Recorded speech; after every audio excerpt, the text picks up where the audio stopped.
You're probably running an endpoint protection solution. Have you ever wondered if running that endpoint protection solution is enough to safeguard you from everything bad out there? Well, think again. Today we're going to discuss how these solutions can be bypassed. Today with me is Luca Cipriano, who is a cyber threat intel specialist at Ontoit. Hi. Hello. And from the SOC floor here at Ontoit, I welcome you to Threat Talks, the deep dive. And today's topic is how to bypass an endpoint protection solution. Welcome to Threat Talks. Let's delve deep into the dynamic world of cybersecurity. So, welcome, Luca. Hey, welcome. Thanks. Before we kick off, what exactly is an endpoint protection solution? Yeah, well, I guess there's many different kind of endpoint detection solution, right? I think you're a bit experienced with this. I've deployed many of them. Yes. Yeah. So, well, in general, I will say, just to make it easy for now, we'll divide them in three categories. So the AV, which is a classic antivirus, the endpoint EDR, endpoint detection and response, and XDR. So in general are those software which help you protect your hosts. So detect threats, and as you can imagine, the different kind of AV, they have different functionalities, and one is better than the other, mixed functionalities. Okay, and so we start with AV. What's EV doing? What the others are not doing, or is it the other way around? Yeah, well, the AV is the first one. It's like a common antivirus. So it's basically the traditional, the first one that you had at the beginning. You run one, I assume, right? Mm-hmm. Also at home. What do you run? I tried many of them. You had free ones, paid ones. But the downside of an antivirus is, as far as I understand, is always that you need to have your signatures up to date. Yes, exactly. It's pretty limited also how they detect the threats. So in general, it's a traditional endpoint detection. Everybody has one at home. Like for example, you have a Norton, McAfee, Avira, this one, and basically what they do, they offer you protection based on signatures and known patterns of files. So, as you mentioned, you need to keep them up to date because, of course, they don't know unless they are updated the newest threat, the newest signature, and they are pretty limited because they can't detect these 0 days.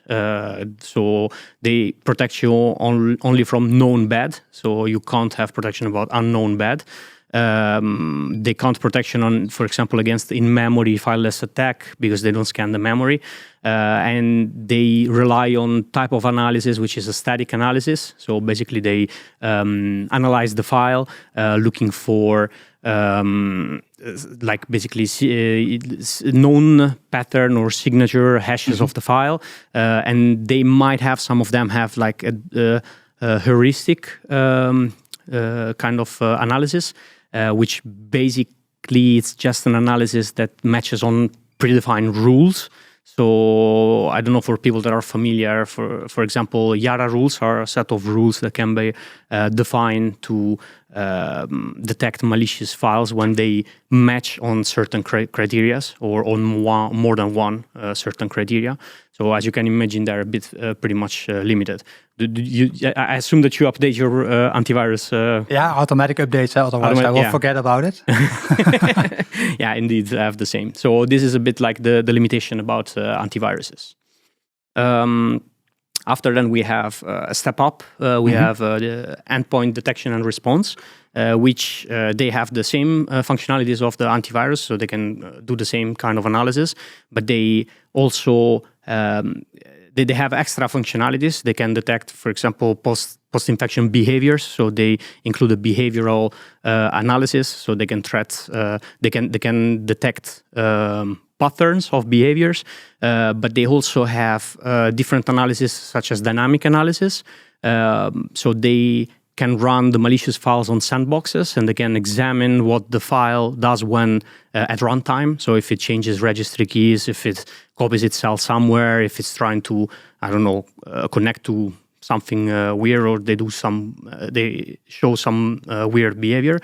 And they can also check, they can also scan the memory. So they can detect fileless attacks, for example. so they can check if something in memory is happening that is weird, that shouldn't happen. Yeah, fileless attack is if I download something, for example, with curl, and I will pipe it directly to bash, then it will be a fileless attack. Is that? It's a fileless attack is an attack that does not necessarily need like an executable or a file on the system. Fileless attack could be, for example, also a script, PowerShell script that you're running, which establish a connection to like a reverse shell or to a C2 server. That is also a fileless attack.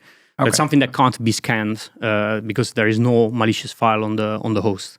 Okay, and then so antivirus signature based, it's like a bouncer at a club. If you want to get in, you need to have your name on the list or not. Depends if you do the allow listing. So if your name is on the list, you're not allowed in. Yeah, for a signature based, you're not allowed in. Exactly.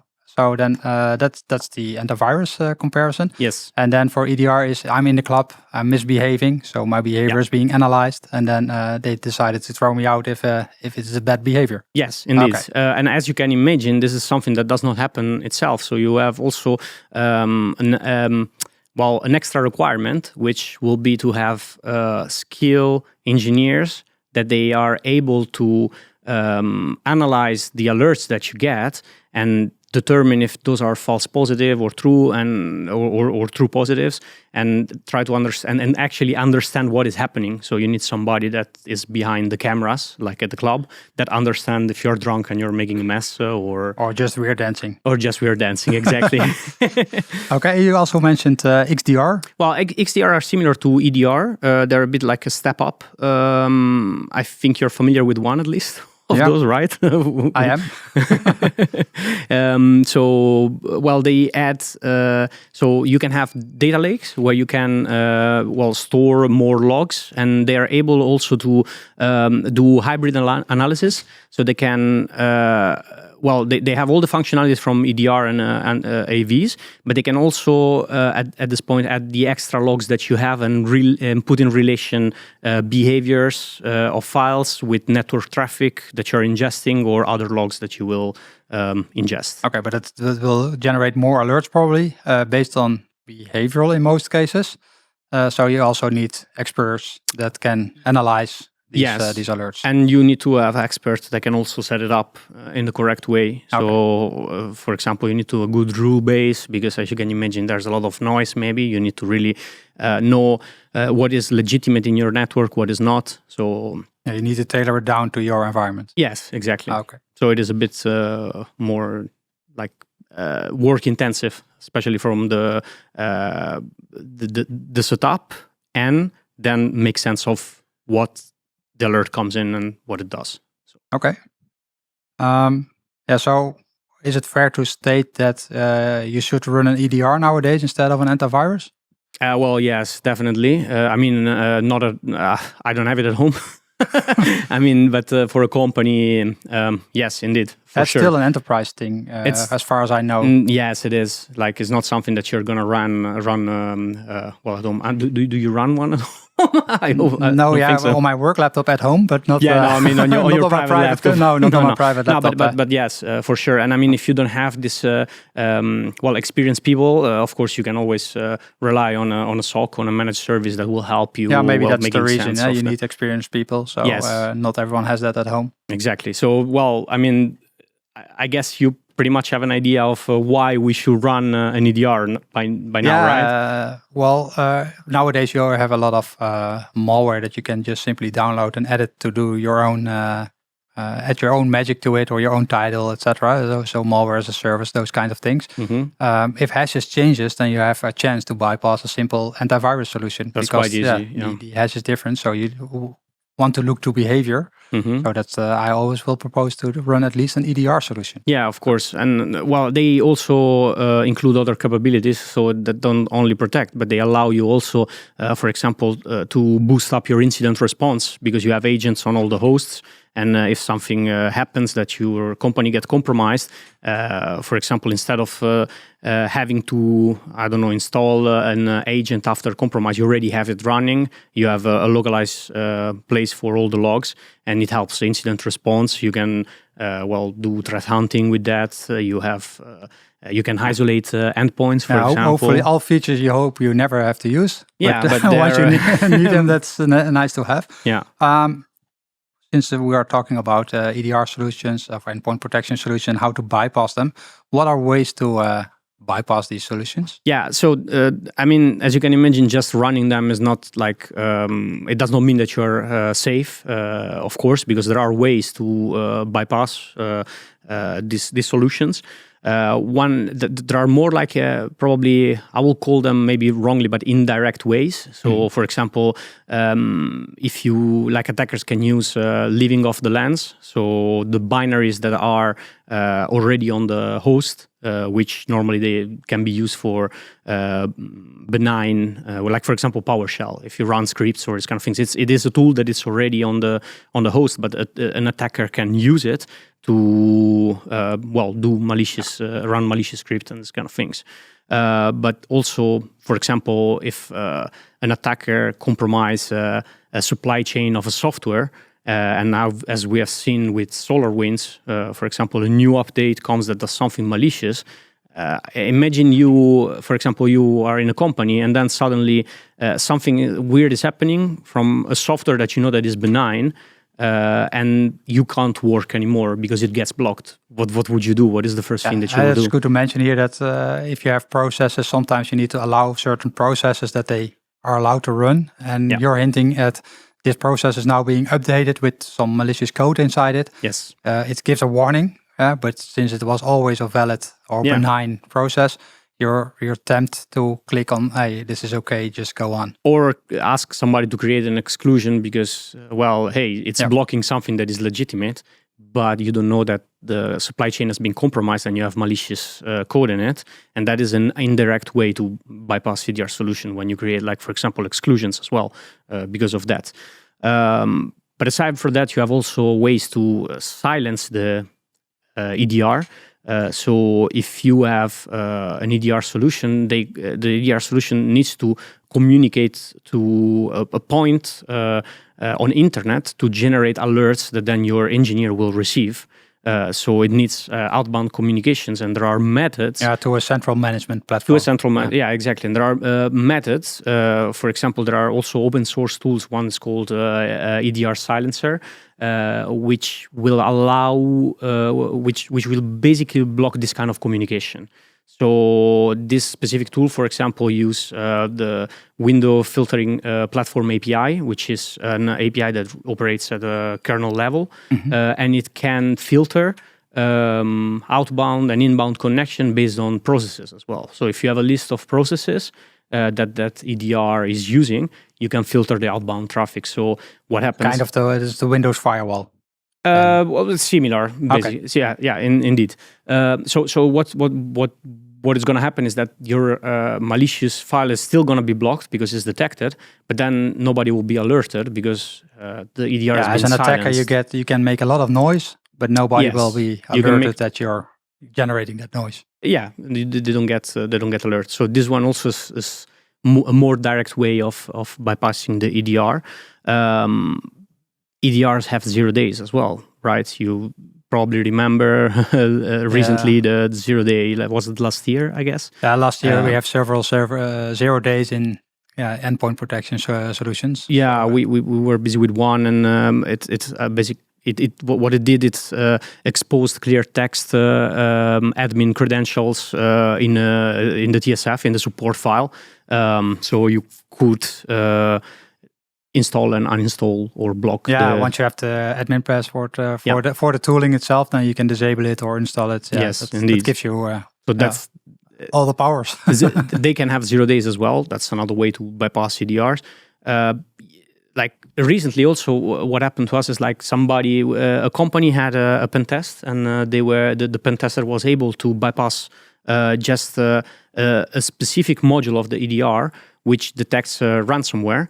And it did that because are you familiar on how the ransomware? So it's what the method I know is that these solutions create a lot of dummy files which are hidden for the user. Yes. And if a ransomware attack is being deployed or activated, it will start encrypting these files. And once these dummy files are being hit and encrypted, then the EDR will set off an alarm or hopefully stop. It uses stop the canary files that they trigger like an alert.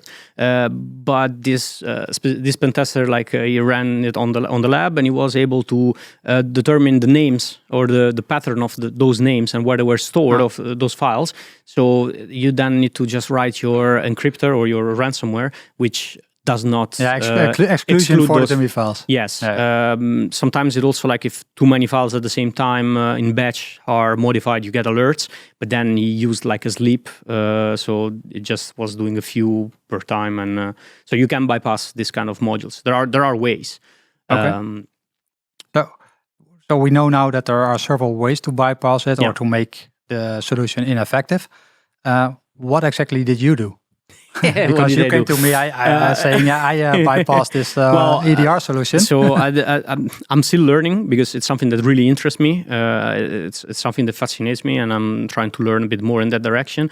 And there was this technique which was, somebody published a Git repository explaining how it works, so I tested it. The technique is called void gate. It's a technique that... this is more like I used it to bypass the AV. It was an AV, the Microsoft antivirus. The Windows Defender, the default one. Yes, exactly, the default one, but it was up to date and everything. Okay, so that's good to mention here. So it was an up-to-date system with the up-to-date antivirus or the up-to-date Windows Defender. It did not detect it.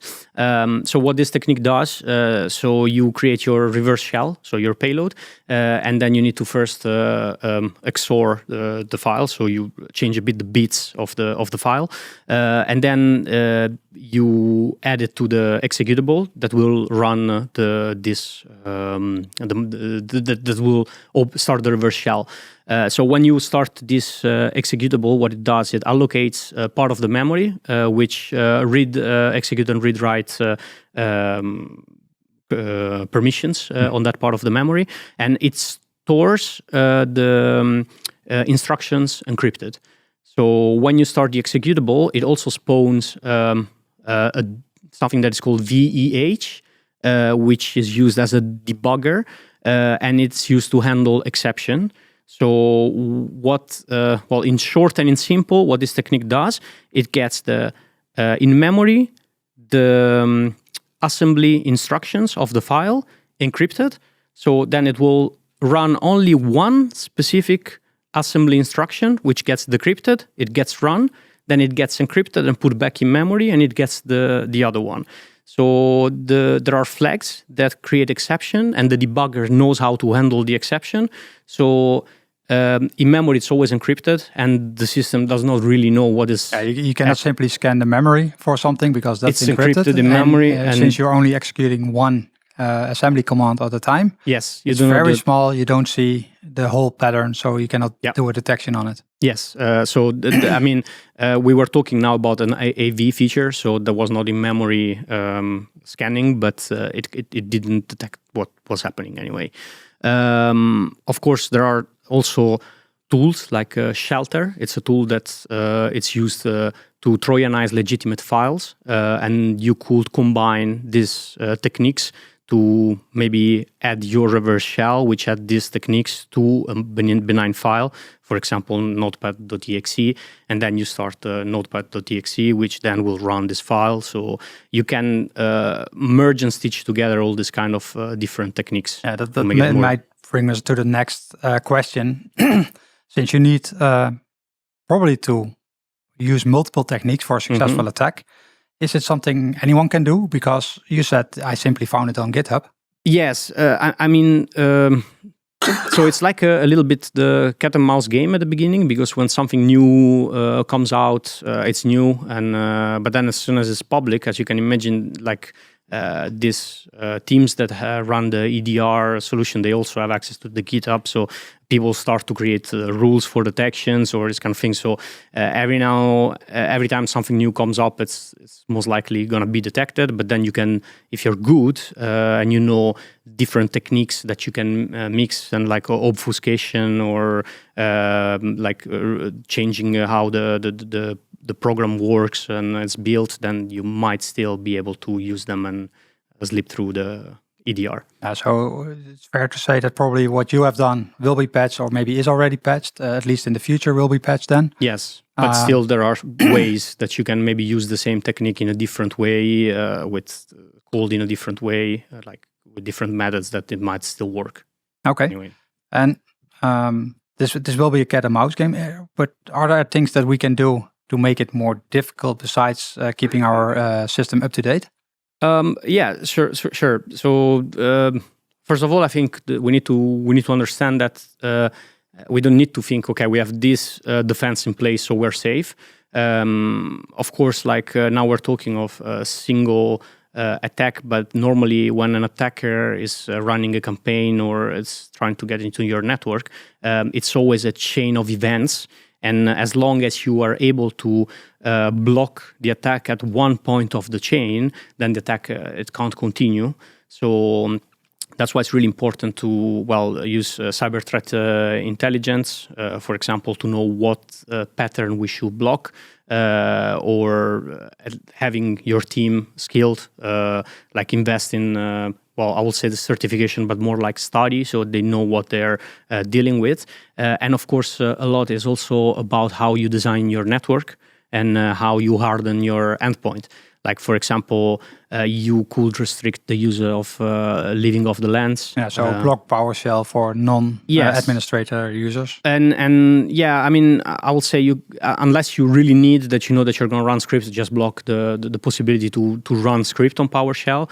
And then, for example, the admin can always when your system, you can always bypass, change the execution policy, and then you can run. But for example, when you, even if you have privilege escalation and you're enabling scripting on PowerShell, at least most of the EDR will give an alert and say, hey, this something happened on this host and scripting is enabled again now. Is this something that's the normal? User raises privileges and is running now this process. Yes, okay. So they changed it on they changed the execution policy, for example. Another way for it could be disabling the use of macros on files unless you really need them, and even if you really need them, probably whitelist just the macros that you know that they're going to be used, if possible. Least privilege approach, so just remove admin privilege unless they really will need it. All this like microsegmentation in your network, so then even if you get attacked at one point, they can't go around. It sounds to me like a lot of zero trust principles here. Yes, and basic hygiene in general. So don't rely only on the tool, but also on the design and on the training of the engineers that are behind it, and they know what they're doing. So it's fair to say that you never should solely rely on an EDR solution, but also on your zero trust approach, your hardening, your basic hygiene, and other security solutions that are out there. Yes. What would normally, that's also what you suggest to companies, right? I really believe in the defense in depth, and then only where it's really needed. Otherwise, it becomes expensive in depth. So if you really need really secure networks or a really secure environment, make sure it is segmented on the network, make sure your EDR is running, make sure you have tight policies, multi-factor authentication. There are a lot of things you can include there's a lot there. of small things that you can do. But you do that for the critical parts of your network, but maybe you also have a guest network where you only say, okay, this guest network should be isolated or segmented, but I don't care about the rest. I'm not going to run an EDR solution on my guest network. on the host of the people that connect. You can, but this is really, really black and white, but you can, of course, focus on where you want to put in your security. Yes, indeed. Okay. I think that brings us to a nice conclusion here.